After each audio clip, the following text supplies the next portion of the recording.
Le soleil se couche sur la foire de Chatou. Le journal de la foire continue avec Anne. On va la rencontrer tout de suite.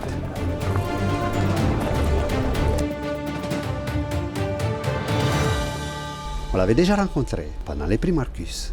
Mais maintenant, elle a pu venir chez nous. Anna, bienvenue. Merci. Alors, raconte-nous, depuis que tu as eu ces prix Marcus, comment a évolué ton monde d'antiquaire? J'ai commencé à travailler au syndicat national des antiquaires en tant que stagiaire d'abord. Ça m'a permis pendant quelques mois de découvrir déjà le monde des antiquaires, mais surtout la foire de Chatou, où j'ai fait une des plus belles rencontres, on va dire, pour mon métier. Donc l'expert de la foire, qui a accepté qu'on travaille ensemble, pareil, sous forme de stage. Et de ce statut de stagiaire, je l'ai assisté pendant de nombreuses années sur des foires, des salons et même en salle des ventes. J'ai mené en parallèle mon propre chemin en travaillant moi-même dans des musées et en commençant à monter mon entreprise. Et au fur et à mesure, j'ai pu acquérir moi-même des compétences, me forger une connaissance auprès de cet expert et en fonction de mes expériences professionnelles. Et la consécration, ça a été avec le prix Marcus qui a récompensé mon travail et mon engagement pour le patrimoine et qui s'acte cette édition de Foire de Chatou, la 106e, par un stand où je peux proposer donc, tous les beaux objets que j'ai pu acquérir durant ces années. Tu t'imagines, au début, tu te promenais, je me souviens, tu te promenais avec Monsieur Bourgeois, tu analysais, tu apprenais, tu écrivais, tu notais. Je me souviens très bien de cette époque. Mais est-ce qu'à cette époque, tu te disais, moi j'aimerais bien avoir un stand ici et pouvoir contacter, voir d'autres antiquaires, vendre, acheter, chiner. Est-ce que tu pensais à cela? Non, en fait, au tout départ, quand j'ai vraiment commencé à suivre Pierre dans les allées, je ne savais pas du tout ce que c'était le style Louis XV, ni Louis XVI. Je ne voyais pas la différence. Pour moi, les objets, je ne savais pas différencier. C'est bête, hein, une commode d'un bureau. Là, j'ai appris au fur et à mesure que les mots avaient vraiment une signification. Il fallait être très précis dans l'expertise. Et aujourd'hui, justement, je prône ça et j'essaie d'être très précise dans ce que je fais. Et oui, effectivement, je n'imaginais même pas. Aujourd'hui, j'ai une boutique à Bordeaux et j'expose à Chatou. Pour moi, j'aurais pas pu atteindre ça avant, mais peut-être le milieu de la trentaine. Je me disais, c'est pas possible. Avant, ce sera pas possible. Donc ce travail, ça m'a surpris et c'est une belle récompense pour moi. Et là, depuis que tu es arrivé à Chatou en tant qu'antiquaire, et là, tu es en contact avec le public. Quelle a été ta sensation parce qu'il y a des moments d'attente, après il y a des moments de joie, il y a des moments de doute. Raconte-moi un petit peu toute cette panoplie des sentiments. Eh bien, effectivement, les moments les plus difficiles, c'est l'attente. Bon, c'est la partie, on va dire, la plus difficile. Mais après, il y a de très bons moments parce qu'on rencontre des gens très intéressants qui sont passionnés des mêmes objets que nous. Et puis, il y a des personnes qui s'intéressent à des objets qu'ils ne connaissent pas forcément ou juste qui trouvent très, très beaux, très esthétiques. C'est aussi une réelle joie de partager sa passion en leur transmettant des connaissances. Et qu'est-ce que tu nous présentes dans ton petit salon?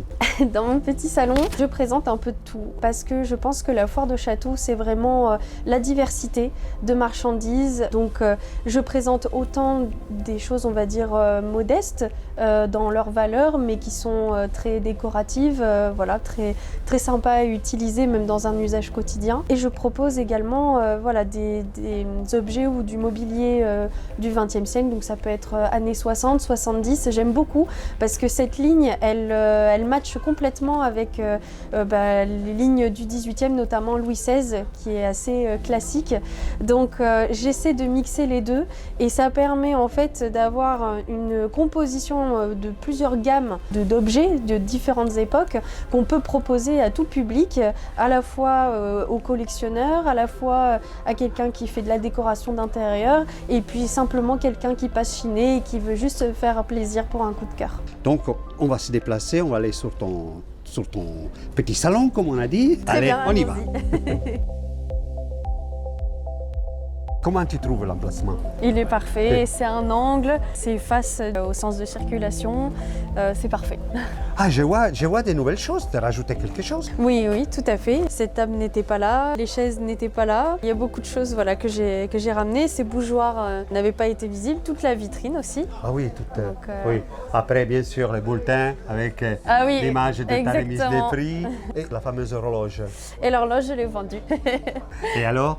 C'était comment? D'un côté, j'étais contente parce que je sais que c'est un amateur qui sait comprendre la beauté qu'a cet objet. Et en même temps, oui, je suis toujours un peu triste parce que c'était un objet assez symbolique, d'autant plus symbolique que je l'avais choisi pour le prix Marcus et que je l'avais aussi choisi pour mes ateliers d'initiation à l'expertise. Donc voilà, c'était un objet qui comptait.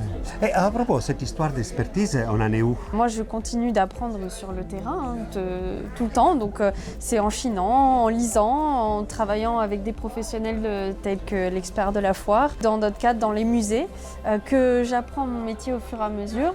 Et de toute façon, expert, ça ne sera pas avant 6 ans peut-être à peu près, parce qu'il faut pouvoir justifier d'un certain temps d'activité professionnelle pour justement prétendre à une chambre d'experts. Et quand on prétend à une chambre d'experts, on n'est pas encore expert, on est élève et on passe certains examens pour ensuite devenir expert. Je comprends. Est-ce qu'il y a quelque chose dont tu voudrais me parler? Pourquoi pas prendre ce qui est devant nous, ces bougeoirs qui sont toute fin 18e. Donc ce sont des bougeoirs Louis XVI. En argent, entièrement en argent. Et ce qui m'a plu, c'est leur forme si particulière, puisqu'elles sont comme des colonnes simulées. Et c'est typique du style Louis XVI, puisqu'on est dans la mode du classique. On aime tout ce qui ressemble à des temples. D'ailleurs, justement, si on se rappelle la pendule, on appelait ça une pendule portique, donc qui rappelait les temples. Et bien là, ça pourrait être une paire de bougeoirs qui irait parfaitement avec la pendule, puisqu'elles sont en forme de colonne. Voilà, avec un décor assez travaillé, puisqu'on a à la fois un travail en repoussé du métal. On le voit à l'intérieur, mais même ici. Donc le métal est repoussé. Et puis on a un double travail avec des rivets, un décor d'applique, de guirlandes. C'est vrai que c'est majestueux en étant tout petit. Oui, exactement. C'est très majestueux en étant relativement petit. Mon œil est tout de suite attiré aussi par l'éventail. C'est un bon choix aussi. J'aime beaucoup l'éventail parce que c'est quelque chose de très délicat. On a presque peur. Les toucher. Tout à fait. Ce qui est intéressant dans cet éventail, c'est qu'on a une multiplicité de techniques également, puisqu'on a de la nacre qui est creusée et remplie de métal, donc souvent de l'étain, qui est ensuite coloré. On a le travail donc de la dentelle, plus de la soie qui est inclus en fait à la dentelle, plus la peinture, et on a également une signature sur la soie, ce qui est plutôt rare parce que les éventails ne sont pas souvent signés. C'est un très beau travail de la fin du 19e. Effectivement, on se rend compte qu'ici, l'art est multiple. Oui. Et les techniques, toutes rassemblées dans un seul objet. Exactement. Ce qui est impressionnant, c'est le côté très...